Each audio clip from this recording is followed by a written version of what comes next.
the game this school year. At the end of each game, a Lady Tornado will be selected to receive a certificate for being named our player of the game, and they'll be featured in a highlighted reel on the ilsportswire.com social media platforms. Best of luck to all the girls' teams this season, and go Lady Tornadoes!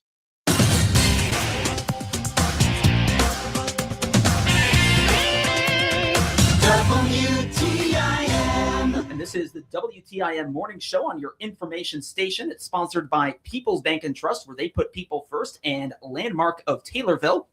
I'm your host, Reed Kim. Thanks for sticking with us on this Wednesday morning. I don't know about you, but I always love hearing about what's going on at our local parks. And here to tell us about all of that and much more is the one who really organizes much of what goes on there, Jessica Franks, the recreation director at the Taylorville Park District. Jessica, thanks for coming in this morning. Thanks for having me. It is a pleasure to get to talk to you in here. Now, of course, we are just a couple months removed from the Christmas in the Park events. Actually, this is our first time having you in since all of that was completed. So now you got a little bit of a dry spell of events, but you'll be thinking next about the Easter egg hunt. So why don't you talk a little bit about that, what people can expect? Yeah, so after Christmas in the Park is over, we have an opportunity to start just really planning everything for the year. So the first thing that we have coming up is the Easter egg hunt.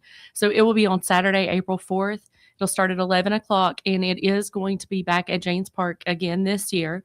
So we have 5 different sponsors for that event. We want to thank them. We've got For Love, Paycourt, Knights of Columbus, Optimist, and the American Legion. So I love stuff like that where you give multiple entities in the community an opportunity to also come together and work on something like that. So it's usually a pretty popular event. We're just hoping for good weather. Last year was not. Hopefully it will be this year. And yeah, bringing all those organizations together for something that brings people in the community together. No, I think that's just a great combination in so many ways. April, what day did you say again? That's April the 4th on Saturday. The Saturday right before Easter, 11 a.m. Okay, Saturday right before Easter and 11 o'clock. So so talk about how it works. I mean, I imagine there's the egg hunt. How does it work? Do you just throw the eggs out everywhere? Yes, and let there people are collect? different sections. So there's 0 to 2, and then it goes on from there. So we don't have, 8-year-olds climbing over top of 1-year-olds. Yeah. And so it is divided out, and there are prizes for each section. So each section sponsor gets 2 main prizes. There are candy and different prizes inside of all the eggs. There'll be an Easter bunny there to do photos and things like that. So it's pretty great for all the ages involved. So you got the different age groups. I imagine the egg hunting difficulty, maybe goes up with the. It does, yeah. Yes, and they're I guess running all over the place and climbing all over each other. Yes, it starts to get crazy when you get that 8, 9, 10. And Pretty so fun. at least they're only climbing over folks of about their same size and age of the age range as well. So that works out nicely. And so you've got the egg hunt, you've got the Easter bunny there. And like, how long does this sort of thing last? Oh, it's very quick. Okay. It starts at 11. By 11:20, the majority of people will probably be gone. Okay. As soon as the egg hunt is over, everyone goes through, because each one of the eggs, if there's a prize in there, be a little slip of paper telling you come claim that. Okay. So you'll just come to that area where all the prizes are and claim your prize. And by 11:30, everybody will probably be gone. Okay. And I imagine you'll be over where the prizes are being given out. Okay. I will be there. Or at least the big prizes. Yes, sir. That'll be what's coming out there. So pretty quick event then in the Easter egg hunt. Anything else you want to highlight about that? No, for that, that's basically, it's the same thing that we've been doing for years, and just happy to continue doing it for the community. So we've got that to look forward to again, April 4th at 11 in the morning until all the eggs disappear. And that's not going to be too far away from when it starts. So maybe get there a little bit on the earlier side. So Easter egg hunt is all sorted. Now, soon after that, you'll be thinking about the summer concerts. Actually, you're probably thinking about that right now. Where are you folks at with the planning? Yes, well, we've already got 2 of them booked. I am actively looking for sponsors to help pay for the others. So we started with 1 the first year. Last year we had 3. This year we'll have 5. And so each time that the car cruise is out there, there will be a concert with it that day. So first one is booked and sponsored. The second one is sponsored but not booked. And so just looking for some local, or, not so local, but, we can't spend $20,000 on a band. So we want to be able to get the best that we can and spend the money the most wise way possible. Yeah, so you get the sponsors involved, and this sounds like almost more than the Easter egg hunt, something where that sponsorship is just so valuable. It is. And yes. and you mentioned, at least to some extent, you're trying to keep things local, and I imagine that's got to be really important for the amount of draw that these concerts have. I mean, how many people tend to attend these concerts? Oh, last year, I mean, we were 500-600 people for some of them there. I mean, we have food trucks out each day, so 5 or 6 food trucks for each event. The car crews out there. So, I mean, the car crews alone, there were times that we had a little over 100 cars there for the car crews. So you factor that in with the people that come for the car show, the food, and the concert. They're pretty great events. So it's a really great way for a local business, large or small, to be involved. And they may think that they have to spend $10,000 or $15,000, but some of these are you could get away with $2,000 and it be a night for the whole entire community to enjoy. Do you ever worry you're going to have too many people and then you have to turn people away? From coming? Yeah. Well, we have plans. We've worked with the police and fire department. We have emergency plans in place to be able to handle, large crowds and stuff like that. So if we start getting bigger, then of course we would have to reevaluate things. But right now, everything seems to fit very well. No, that's great. And it must feel really good that you're able to put together events that just gain so much traction within the community. There's probably a lot of word of mouth. I know there's been in here. We've gotten some of our folks involved, and I think whom I'm referring to. Yes. But no, that must feel great. It is. I mean, I love to see people come together and do stuff like that, because you don't realize that if you don't work together with other people, or when you do, you can accomplish a lot more. Now, I know that that with these concerts, I think you had mentioned in some of the park board meetings, the using the Chautauqua building. So that's typically like where the performances themselves That's where they will all be. Then if there's ever bad weather, last year, every concert we had rain, but every concert was able to go forward because we were under the Chautauqua building. Okay. So, so that's worked out really, really well. And you're able to fit 500 people in the space in there. Yes. Well, and everybody doesn't sit underneath there. For, like, say the one was the Taylor Swift band.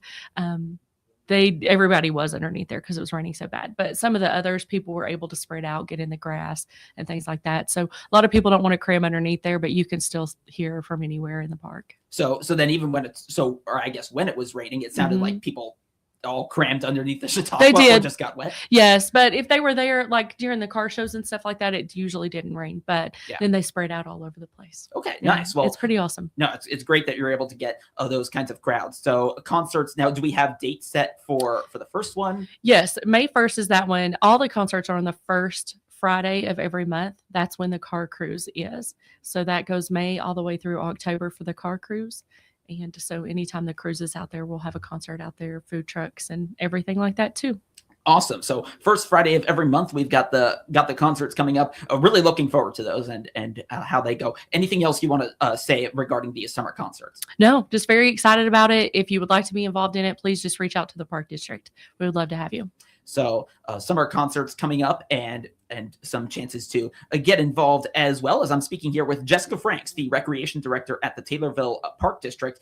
So let's see, we've got some other special events coming up. Where do you want to take us with that? So that's something I just wanted to explain to people. We have special events in the park all the time that are not actually put on by the park. Like Walk for Life is coming up. We're going to have an event with the Lincoln Trail, like the bike club.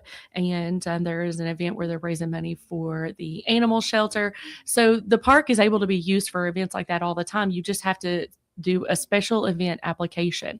So if there is something that your group or that you want to do, you could always reach out to the park and do that. We just ask that you submit this application to the board for approval. And that's how people are able to have all these events there that are not actually park events. So just want to open that up and make sure that everybody in the community knows that it's for community use. So just reach out to us and we'd be happy to help you get something set up. No, that's lovely that you folks are able to provide that. And then, and then you said just reaching out to you folks, and then they'll get you the application. Is that something that they would pick up? You'd email? Yes, we can do either. I mean, they're there in the office, but we can email, and if you happen to steal fax, I mean, we can get it to you however you need it. Okay. Oh, fax, like fax machine. Yes. I was thinking FACTS. Oh, gotcha. Which shows where I'm at this point. I have heard of fax machines. I've just never used them. So no, I get what you mean there. So yeah, definitely some great opportunities to host special events if you're an organization and you want to do that over at the Park District. Tell you what, why don't we take a break, and then when we come back, we'll talk a little bit about the farmers market and baseball and softball, and I'm sure plenty else with Jessica Franks, the recreation director of the Taylorville Park District, right here on the WTIM Morning Show on your information station. Your information station, WTIM.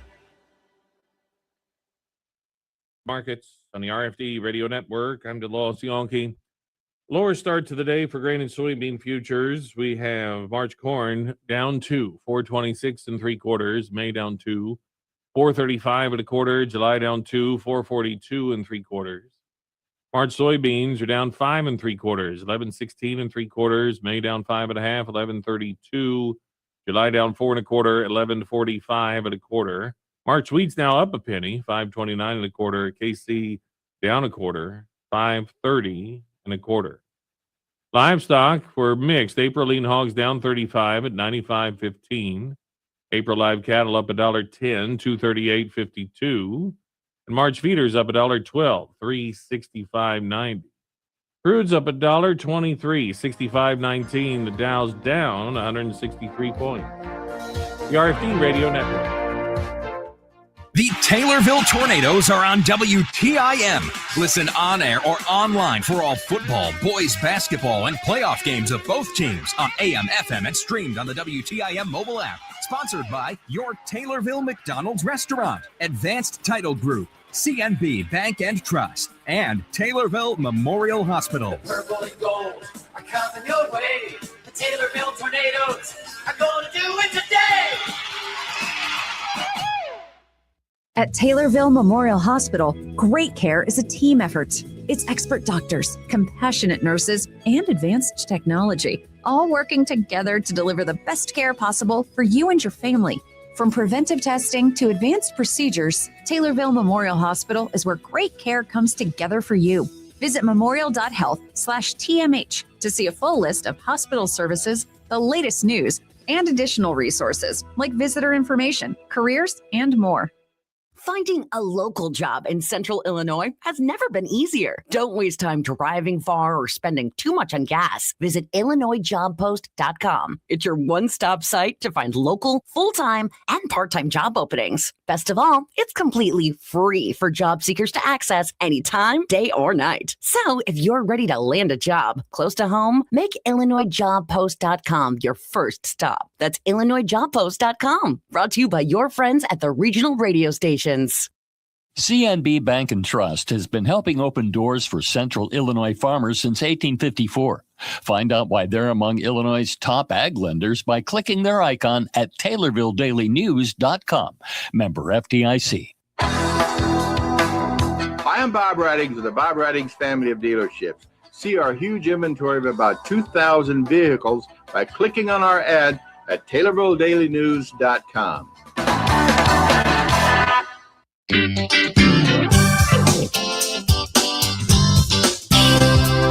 WTIM. And this is the WTIM Morning Show on your information station. We're sponsored by People's Bank and Trust, where they put people first, and Landmark of Taylorville. I'm Reed Kamai here alongside Jessica Franks, the recreation director at the Taylorville Park District.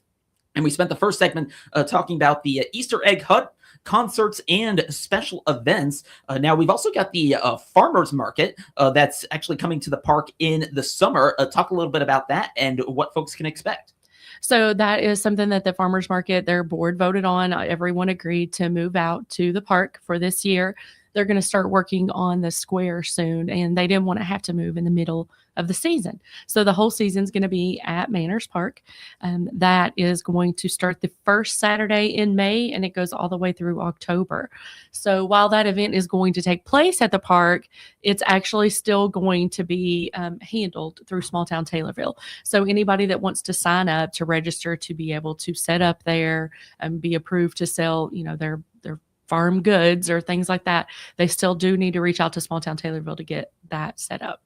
Okay, and I remember when that decision was taken. So you said so it starts the first Saturday in May. So I would imagine the first Saturdays of each month. Well, it's gonna be interesting because of course you'll have had the concerts the night before. Yes.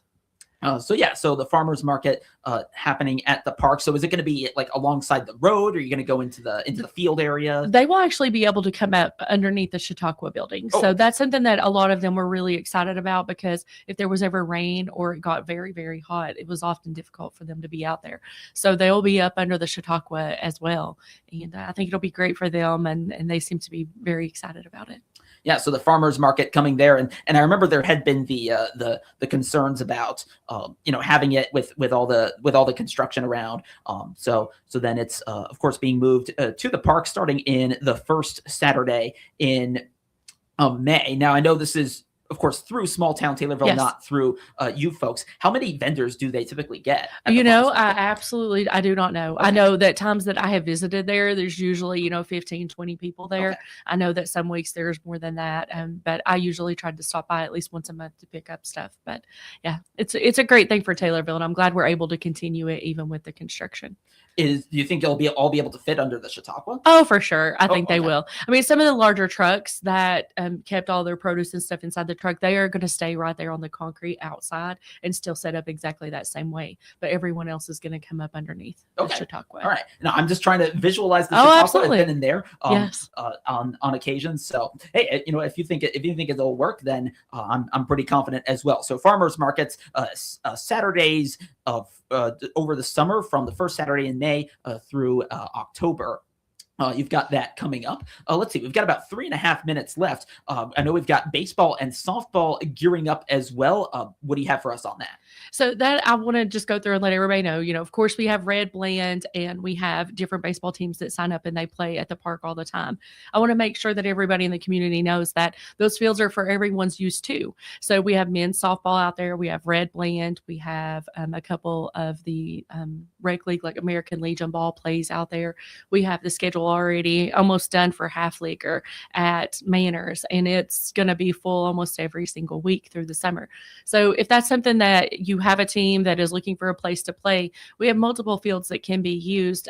We would just, work you into the schedule that we already have with the people we have. But, it's right here in town, so why not use it instead of traveling for ball? And it sounds like the availability is maybe a little bit limited from everything else that's going on, but It is, but there's always time. If during the summer the kids are out of school and they don't play every single night. Red Blend's not there every night. Men's softball's only there one day a week. So there are a whole lot of, there's a whole lot of open space there, open time there for local teams to be able to utilize these fields. And then in terms of reserving that space, is it similar for the special events? It's exactly reach out- like that. So your team just has to submit an affiliation packet. So we're just going to want to know who's involved in your league, and just make sure that you carry insurance for your team, because we don't want anything to happen to anyone out there and them not be covered. So it's not a lot. Most teams are used to carrying that type of stuff anyway. A lot of people just assume that we don't have space for them, and we would love to be able to add people in. And in terms of like the condition of the fields and the facilities over there, I'd heard a little bit. I think Ben Dempsey, the maintenance superintendent, had talked about some repairs going on. How are we at with that? Oh, I think we will be more than ready on that. We're doing even some additional upgrades to the concession stand out there. So JFL plays football out there at Don Bragg. We have men's softball. Red Blend is out there. So we continue to upgrade the concession stand to continue to offer more stuff there. That stuff will all be done, and there were some work on the dugouts. Last year, we did a lot of repairs to the fences to, make sure that those were safe for everybody. So we've really put a lot out into the parks out there for people to be able to use these fields. Awesome. So you've got baseball and softball set to start. Once the weather warms up a little bit more than it has been just now. Jessica, we've got a little under a minute left. Anything else you want to add about baseball or softball or anything else that you've mentioned that maybe came up? Really just that we constantly have things going on in the park. I try to keep everything there on Facebook, but you'll see, we have on Thursday nights, we have work class, WERQ, a dance workout class with Lisa Reeder. She does a great job. She oftentimes has a pretty full class there, but anytime anybody would like to attend, it's $5 for that. And and that is we just moved, but I think it's Thursdays at 6:00. And then also on Thursdays, we have every month senior lunch at 12:00. So everybody's welcome to attend that. We usually have 40, 50 people there for that, but the more the merrier. So come join us at everything we have going on at the park. No, that is lovely, and a lot going on. It's part of why we have you on Yes. occasion here on the WTIM Morning Show. Jessica, thanks for coming in. Thank you. And thank you for listening to the WTIM Morning Show. You have a great day. The Big 870 WTIM Assumption Taylorville. 96.1 FM Taylorville. 107.5 FM Shelbyville. 107.9 FM Pena Nokomis. Breaking news this hour from Town Hall. I'm Rich Thomason. The Federal Aviation Administration has reopened the airspace